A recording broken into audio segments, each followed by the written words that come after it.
Hi, my name's Michelle. I'm from Mint Cakery, and today I'm going to show you how to make a lemon curd layer cake from my book. So first off, we're going to make the cake. I use icing sugar in all of my cake batters. It's so much easier. It makes it super nice and light and fluffy. It's also really quick to beat up, so also very soft butter. Get that onto your bowl of your stand mixer and give it a nice good beat. Just go slow at first because the icing sugar will kind of puff up, and then crank it up. So you want to get it super nice and light and fluffy. It'll take 2 to 3 minutes. And now, so I have my sifted flour and also my baking powder, so that can just go in together, and also some milk. And I'm just going to put some lemon zest into the milk, and that will kind of steep and get the lemon oils kind of infusing. Once it's been going for a minute or so, give it a scrape down. You just want to get all of the icing sugar from the bottom of the bowl and just scrape it up.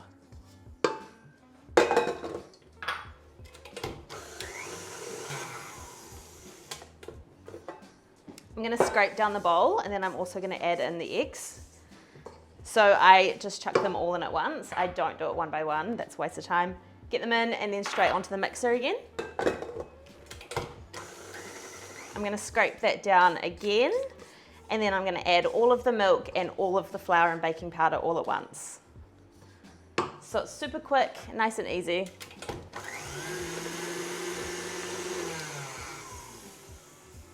I've also prepared 2 cake tins with some baking paper, and I'm going to spray them again with some oil just before I put them into the tins. You don't want them to stick. So all of my milk is going in, and all of my flour and baking powder. Give it a bit of a pulse, and then just onto a medium speed. You'll also notice that I have used a beater for attachment for the KitchenAid. I just use it, it's so much easier. It's just way faster as well than using the paddle. And I also like to scrape right down the bottom of the bowl and around the sides again. So I'm going to spray the tins with some more oil. So it's super safe, and they're definitely going to come out. Divide it into your 2 tins. Then just spread it to the edges. So here they are in the tins. I'm going to check it at 30 minutes, and then it might need another 5 or so. It's always just depending on your oven. Okay, so now we're going to make lemon curd. I'm a real cowboy when I make it. I literally just put everything into the pot, give it a whisk, and then sieve it out so it's all nice and smooth. So we're going to start off with our butter.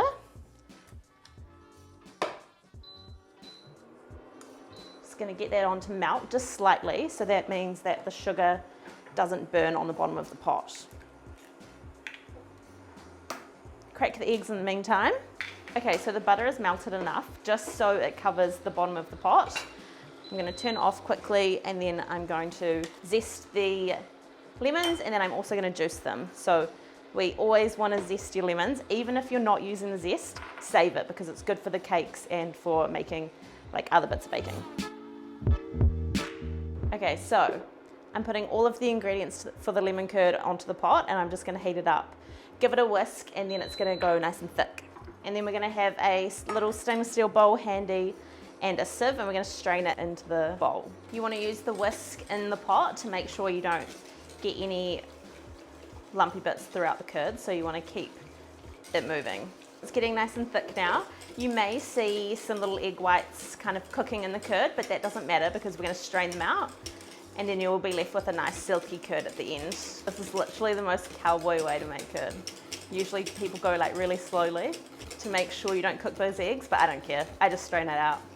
So it's coming to a boil. You can kind of see it kind of flicking up in the pot, all ready to go. So I've got my bowl, I'm just going to pour it through the sieve. Nice and quick, and we've also cooked the eggs, so it's going to thicken really nicely. But if there's any scramble, we're just going to take it out, so no one will know. You don't want to push it too hard through the sieve, just keep all of those lumpy bits in there. See, that looks so disgusting, but it's all good. It's not in your actual curd. And you've saved yourself like 15 minutes. It's worth it. Just a little bit of Glad wrap. You want to put it on the surface of the curd or else you'll get a bit of a skin. So this will prevent that from happening. And then I'm just going to put it in the fridge to set. I'm going to show you how to make the vanilla buttercream. So this is going to be on the outside of the layered cake. See how soft the butter is? This makes it so much easier for whipping it up. So put that into a stand mixer bowl with your icing sugar. Give it a nice good beat for a couple of minutes.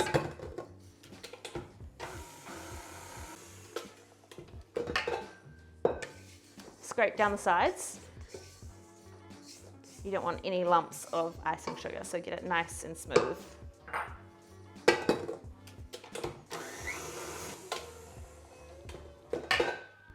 Now it's getting nice and light and fluffy. I'm going to scrape down the bowl again. And then add the vanilla, hot water, and a bit of salt. Give it a nice good beat again.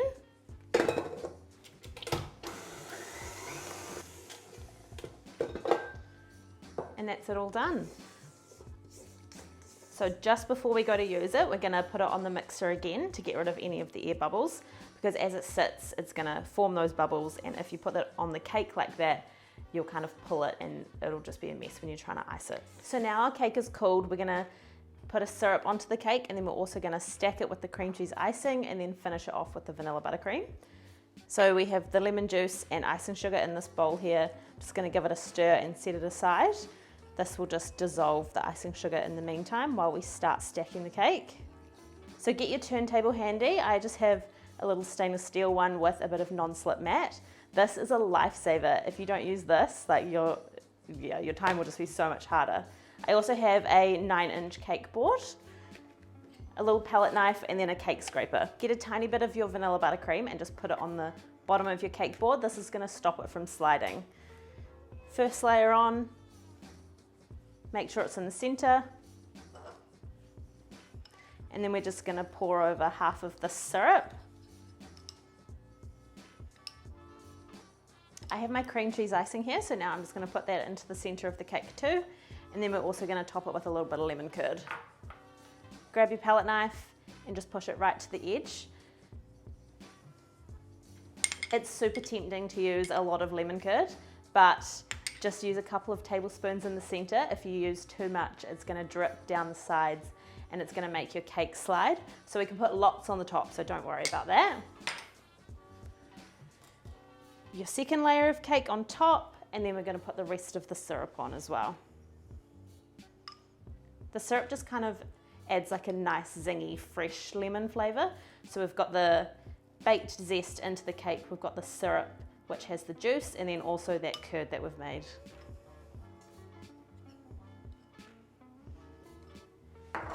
And then you just want to get down to eye level, line it up, and then just give it a little push down. And we're going to leave that in the fridge for just 5 minutes or so to set. And then it'll stop your cake from sliding when you do the outer layers. Okay, our cake has been in the fridge for 5 or so minutes just to let the top layer set. It's going to be a bit more stable and not slide as much. So now we're just going to do a quick little crumb coat of icing. So I've got the vanilla buttercream and the offset spatula. So what you want to do is just put a big bit of icing on the top and then work it towards the edges. And then this way, we're going to bring it down the sides of the cake, and we're going to get a nice thin layer. So this is just to seal in any of the crumbs before we do our final layer of icing. If you have any excess icing, we're also going to scrape most of that back. So you can be generous to put it on in the start, give it a good spread around, and then we're going to scrape it all off. So I just have a plastic scraper and it's just got a flat surface. What I'm going to do is I'm just going to have it on a 45-degree angle and just drag it around the outside of the cake.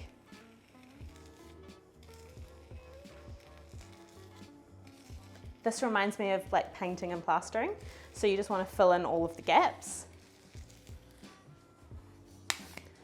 So see, I have some little gaps here. So I'm just going to get that bit of icing I had on my scraper and just fill them in. Just going to pull a bit from the top. This isn't as important in the bottom layer,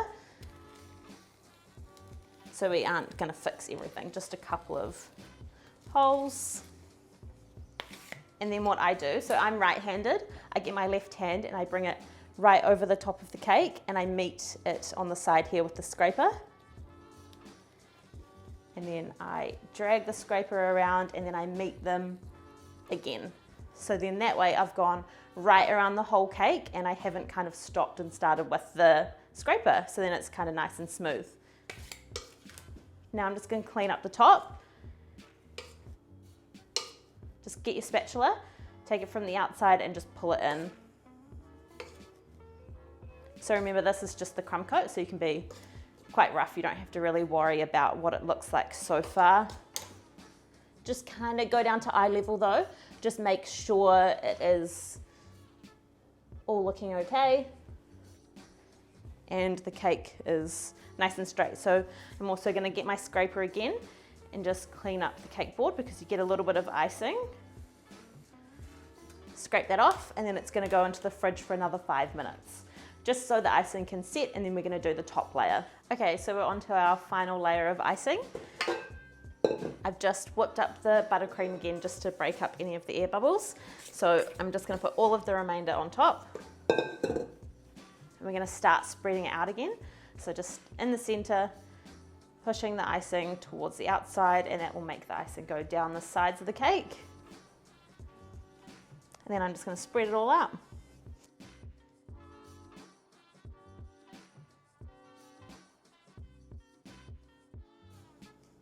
I'm also rotating the cake board with my left hand, just so I'm always icing in the same spot.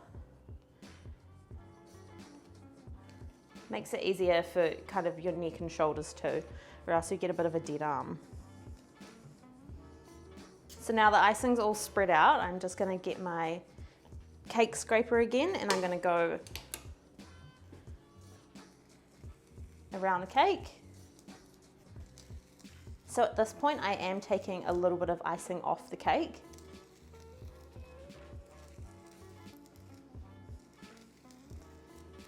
And I'm going to use that just to fill in any little bubbles. So again, it's like painting and plastering. Just fill them in.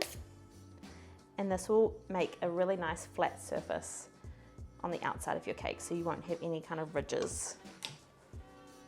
I'm going to bring my left hand over the top of the cake again.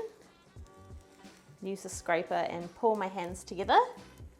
I actually kind of roll it onto my elbow as well, but it's probably just because I have short arms. So see, I keep going, roll it onto my elbow. And then I'm just going to look around the cake again. Fill in any last of those little bubbles. The only thing is though, is that you have to be fast at this point, because if the icing starts to set, you will kind of create bubbles in the icing and then it's going to be harder to get a nice smooth surface. So try not to go around the cake too many times. You'll think you'll need to go around one more time or two more times, and then you'll ruin it and make it worse. And then it's so hard to come back from that, and then you just want to throw the cake in the bin. So try not to overthink it.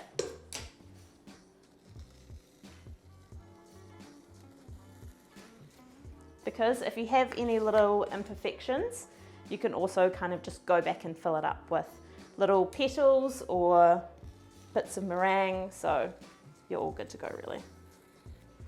So I'm going to leave that there, and then I'm just going to get my palette knife and just pull in the icing at the top.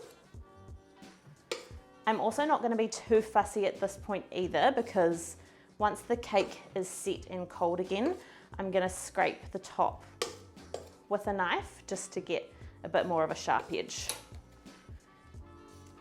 Clean the bottom of the cake board, just get rid of all of that icing. I've just put a bit of water on the paper towel, and I'm just going to finish cleaning up the bottom of the cake board.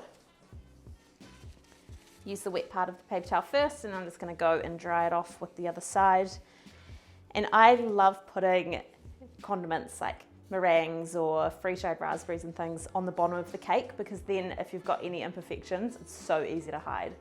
So this is some crushed meringue. I'm putting this on the bottom of the cake before it goes back in the fridge to set for a little bit, because the icing still needs to be soft. If you put it in the fridge, let it set, you wouldn't be able to get it to stick to the icing like this.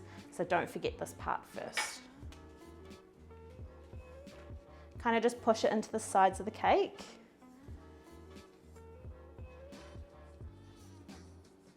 Fill up any little holes, and then that's going to go into the fridge just for another 5 minutes or so, and then we'll finish off the top. Okay, so the cake has been sitting in the fridge for just 5 or so minutes, enough to firm up the icing. So I'm going to get a sharp knife and kind of just cut the top. I'm going to smooth it off just a little bit. And I've put the remaining of my buttercream into a little piping bag. So I'm just going to use the open tip, no nozzle, and pipe around the outsides. Just little kind of drops of buttercream. This is also really good too because it fills the outside, and then when you put the lemon curd in the center, it means it's not going to spill everywhere.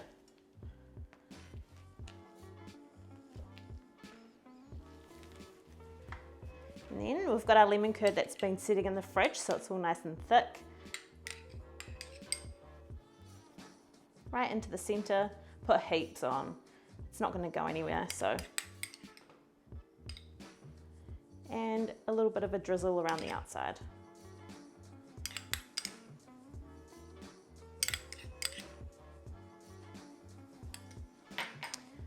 So on top of the cake, if you've got a dehydrator at home, you can dehydrate and dry out your lemons, but also using fresh little slices is just as delicious. Kind of a bit sour, but you know, most people will probably just pick them off anyways, but they look nice. So I'm just going to decorate right around the wreath.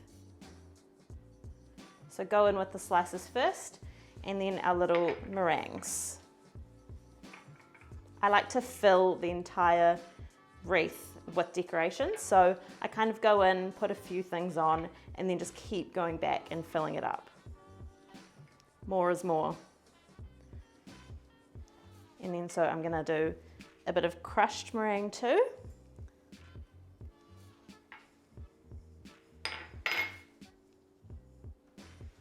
And then I've just got some edible flowers. You can just buy punnets from the hardware store, and like they're super fresh and so cute, and they kind of just really make your cake nice and vibrant. So I've just got some little yellow violas. I always like to use uneven numbers too, so I'm going to use 5 little flowers. It looks less weird. But if you don't have these, just little mint sprigs, or it looks nice on its own too, but this kind of turns it into more of a decorative kind of festive cake. And then some mint on top. I actually really love basil and lemon, so you could use basil leaves too if you didn't have mint. I always kill my mint too, I don't know why. My basil kind of lives long and hard, so anything green, just make it nice and vibrant. So we're all done with your lemon curd layer cake. If you want more recipes like this, check it out of my book. It's called Mint Cakery, and there's heaps to choose from, cakes and donuts and all of that kind of yum stuff. So yeah, this is such a good one for birthdays and celebrations. Easy as.